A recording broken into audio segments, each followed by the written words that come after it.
Hi, I'm James, and in this video I am taking a look at the Meizu M2 Note smartphone.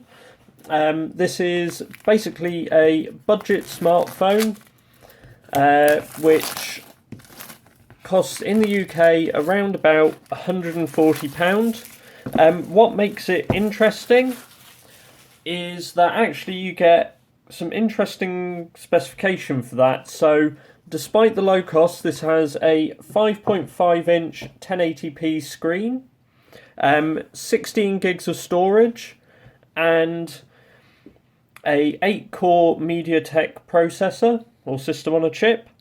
So despite being a very low cost phone, this is cheaper than the new Moto G. You're getting quite a large phone with some interesting specifications.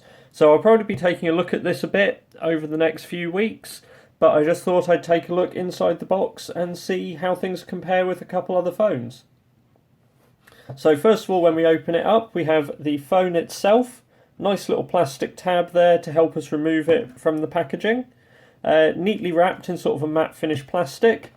We also have a little SIM card removal tool, our quick start guide, various different languages, another quick start guide because apparently you need two for your phone, warranty, and then if we lift this up we have headphones in a nice little plastic case here.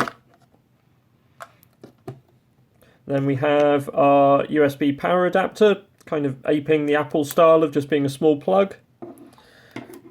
And then our USB, this is a micro USB lead. So yeah, normal sort of selections. It's nice, I mean, compared to the Moto G that I bought, you don't even get a power adapter with that. So it's nice that they include the basics in there with it. It's certainly and nicely presented in packaging as well, better than you might expect given the low cost of the phone. Now looking at one of the sort of competitors you might consider against this, you have here the Asus Zenfone 2. So the Zenfone 2, same size screen. It's actually, you can't really see here, but I would say the Zenfone 2 a little thicker.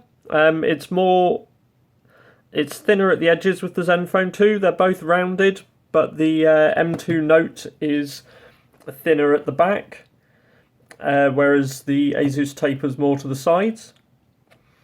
And then if we compare a much higher cost phone, here we have the Apple iPhone 6, 6 Plus, sorry.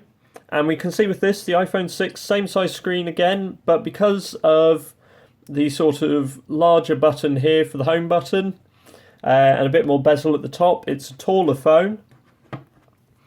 But it's also, in fact, if we compare side by side, there's only a very slightly more thickness to the Note, the M2 Note. So actually quite impressive just from a physical aspect as well. We're going to unwrap things now. So if we take off that plastic from the back, and from the front, is there an easy tab here? So it has quite a sort, I mean, you're talking, you know, black rectangle, but you do get an impression of sort of an iPhone style. They've tried to ape that to some degree. The back on some of the models looks quite like the iPhone 5C, only bigger. This one, because they've gone with grey, not so much, but you can see obviously if this iPhone was black you'd see a bit more similarity between them, but they've gone for a sort of similar style with the it's actually plastic on this, but the sort of metal style surround and black bezels. Just to compare size-wise as well, we have a Nexus 5, so you can see this is quite a big phone, being a 5.5 inch phone. So switching it on now, and the power button is midway on the left-hand side, volume rockers above it. We also have the SIM card tray over here. And with that SIM card tray, this is actually a dual SIM and micro SD card phone. So what we have is the SIM tray comes out here. So your SIM goes in the tray, and also the micro SD card goes in here. So if you're using the tray as such, then I believe if we see the quick start guide, so what we have is the SIM sits here in the first part of the tray, and then your SD card, and then your other SIM goes in here. So you can't use the micro SD and two SIMs at the same time. You have an either or option.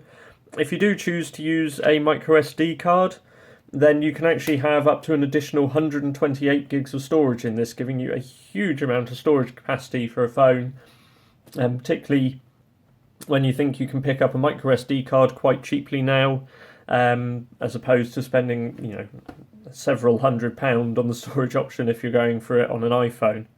If we place that back in, and we are going to power up the phone. I've not charged it yet, but hopefully it ships with some charge. So there we have the Meizu logo.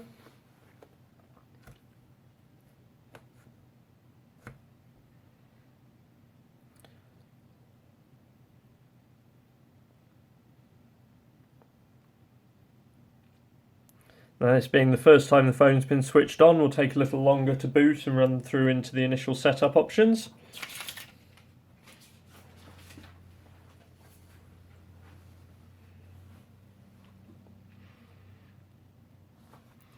So now we have our choices of language. Default there is English United States, even though it was not showing it at the start. We are going to say we do not want to connect to wireless for the moment, so we will skip through these initial stages. And that brings us to the start screen. They've obviously customized Android somewhat here, so you have a look more akin, I suppose, to what you may expect from an iPhone. So you've got your front page and sort of very flat style icons, customized, so not the standard Android icons. But actually, it looks quite a reasonable screen. It's nice and sharp, certainly, and I'll have to see with usage what the viewing angles are like. But some good initial impressions from this phone, so I'll be looking forward to using it in the coming weeks and reporting more back on it. Thanks for watching, and be sure to hit subscribe if you want to see more in the future about it.